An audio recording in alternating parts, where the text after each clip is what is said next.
Yo guys, Harvest is amazing. It's so easy to make your own gear, and that makes going with an ES space build in solo self-found much easier, and that's why I've done my first CI build in like 2 leagues, which I'm gonna explain to you now.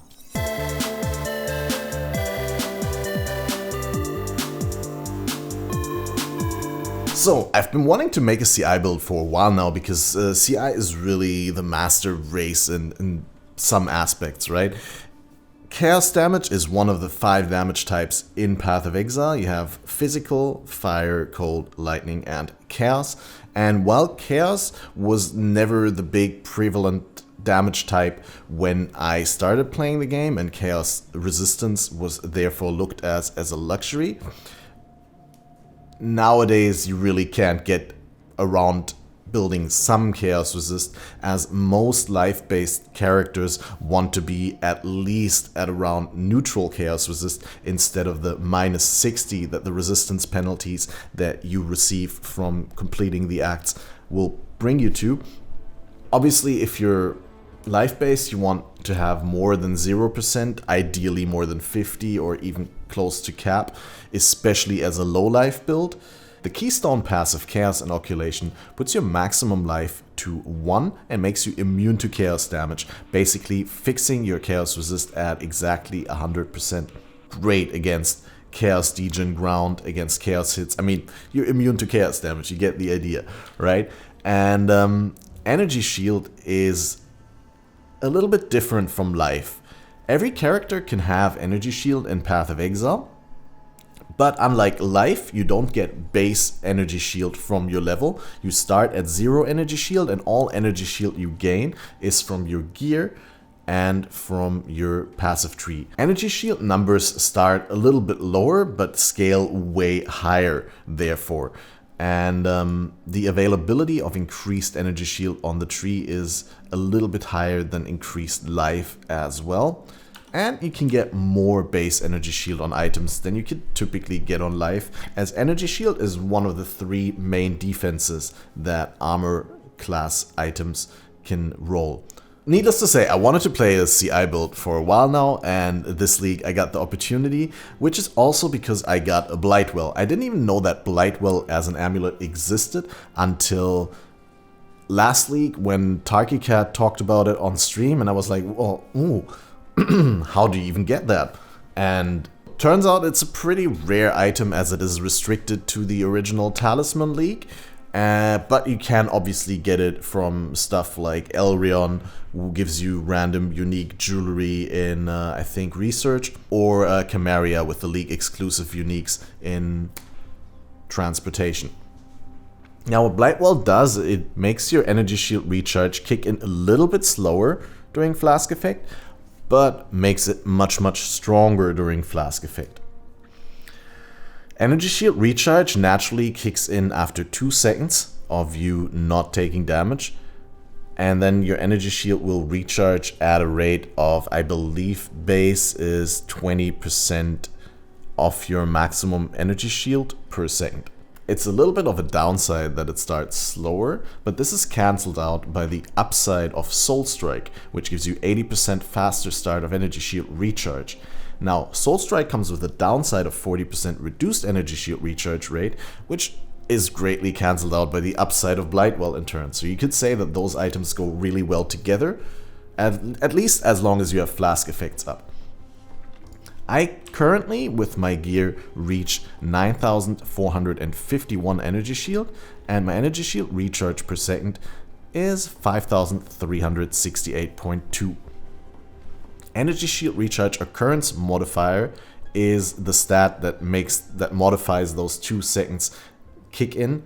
So at 116% increased or 160% faster start of Energy Shield recharge, my Energy Shield recharge takes a little bit less than 1 second to kick in. Now during the Flask effect, we will have around 13,000 Energy Shield recharge per second, or almost 13,000.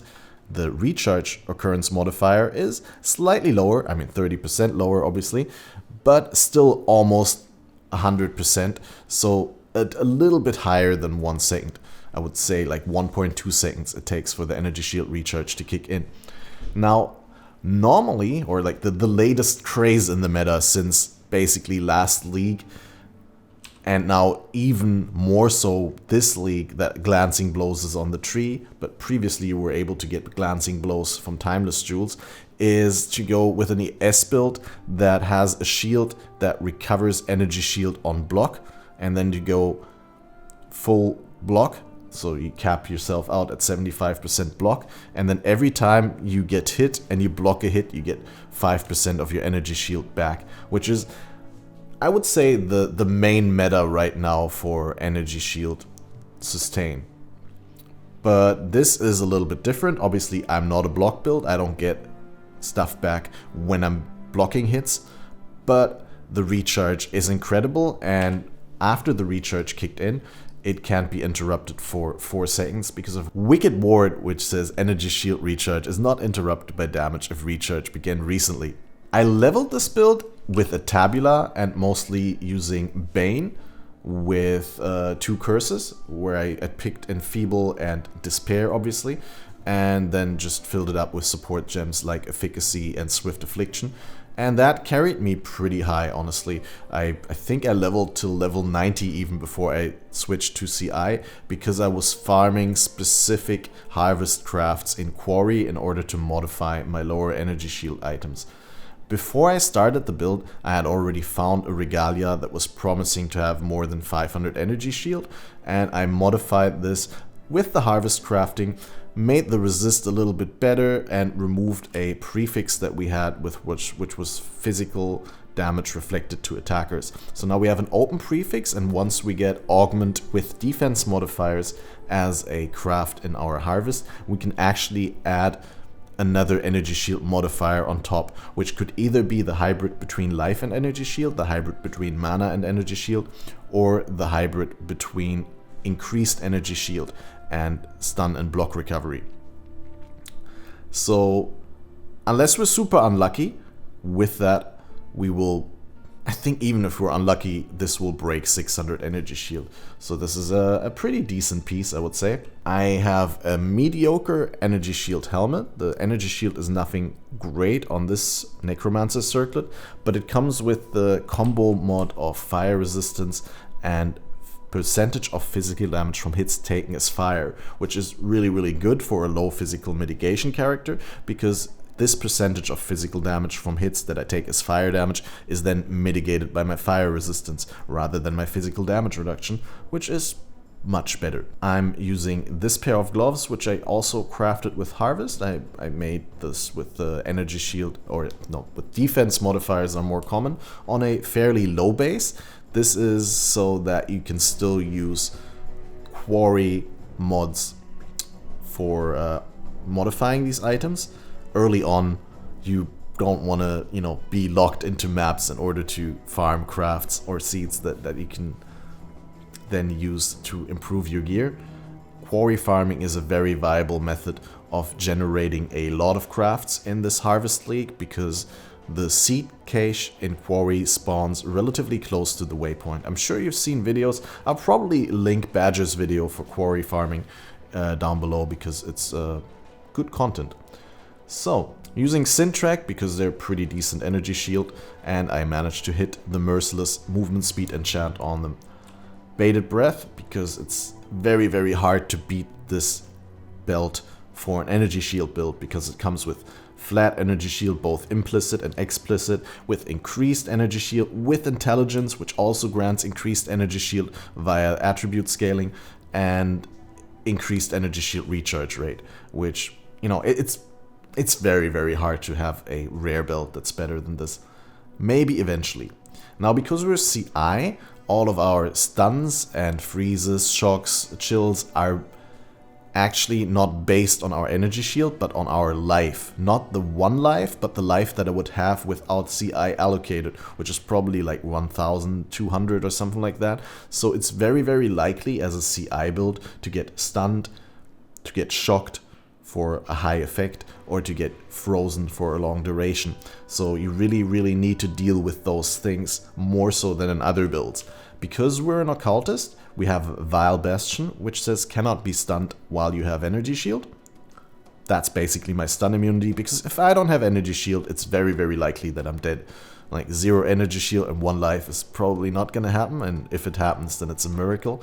But yeah, that's pretty okay, I think. We're using Dream Fragments in order to provide cannot be chilled and cannot be frozen, so that we're immune to that.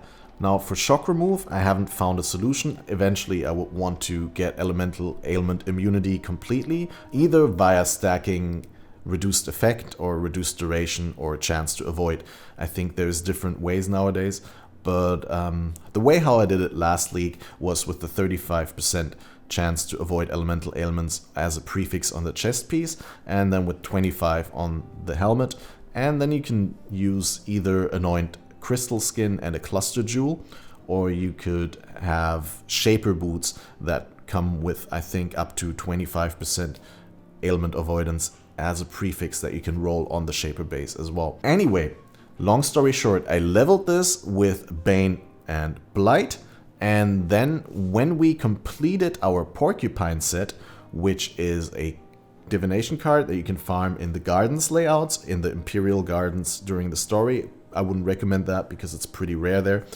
But in the gardens, in Plaza, and in Terrace, all these 3 map types. And I was actually super impatient, so I did gamble them in Harvest.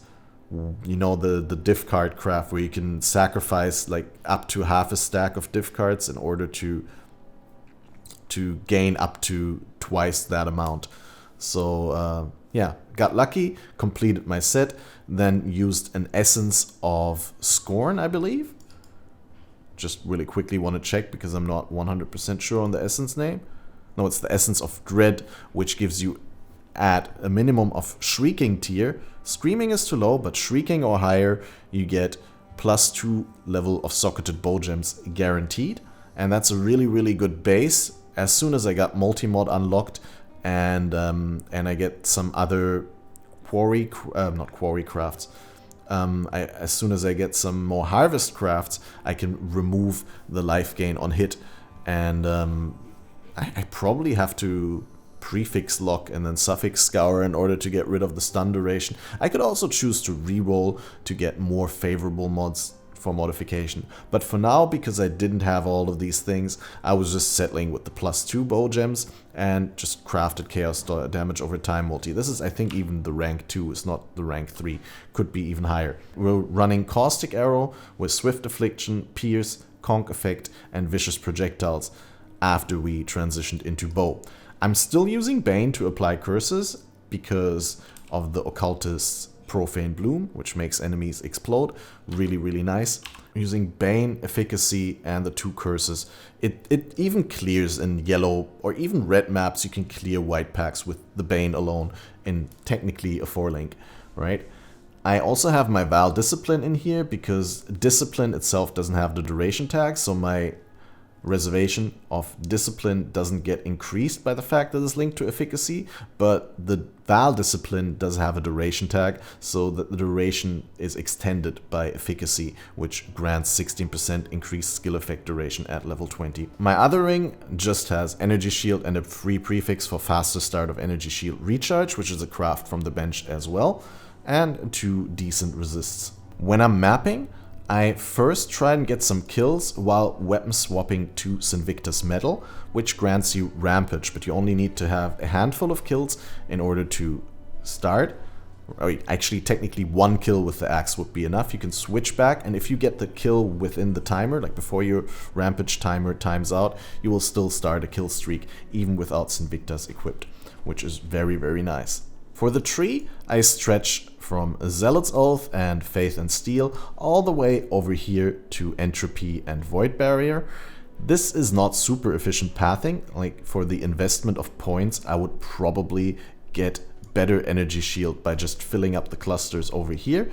But we do need the dexterity anyway, and it's also nice to have this additional global skill effect duration. It's really noteworthy how easy it is with Harvest to craft decent Energy Shield jewels. You can put implicits onto jewels that previously didn't have implicits. So this Cobalt jewel now has increased energy shield recharge rate as an implicit, on top of the chaos dot multi, chaos damage, increased energy shield, and increased projectile damage, all of which scale my caustic arrow damage, which, you know, tooltip by the way, 80,000 per second, but that's, you know, not accounting for the occultist resist reduction and the curse that I apply with Bane and Withering Presence, all of that. So I'm sure I deal several 100,000 combined DPS if I'm not breaking the million DPS right now. I haven't calculated it. I think that's something for the next video when I'm actually finished with the build, when I'm done with some endgame content, because right now we're still leveling, we're still trying to get the energy shield to higher than 10,000. But I just wanted to make a quick video because it's been a while that I made a video, and I thought that this would be interesting for a lot of people. I actually squeeze in some reduced mana reservation. I'm able to run Malevolence, which grants more damage over time and increased skill effect duration, on top of the Discipline and Flesh and Stone, which I'm continuously keeping on in Sand Stance, so that nearby enemies are blinded and I take less damage from attacks from enemies that are not nearby.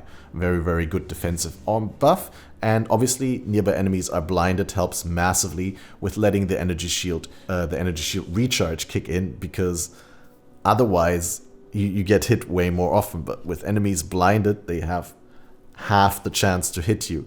And yeah, I'm also running an evasion flask. It's just really, really helpful to avoid as many hits as possible so that the energy shield recharge can kick in. I hope I was able to augment this video with some entertaining footage. If there's any questions that you have about the build, feel free to drop them either in the comments down below or come and check out my stream at twitch.tv/CatmasterOP, where, by the way, we're doing the Faded Connections Path of Exile community podcast with Balormage and with Slippery Jim and Suit Size Small tonight. So it will be very, very interesting. 9 PM GMT. I'll also link a countdown timer and my channel down below. Now, if you haven't subscribed yet, make sure to subscribe for more videos like this on this channel. Thanks to my Patreon supporters. You are awesome. I'll see you in the next video. Bye bye.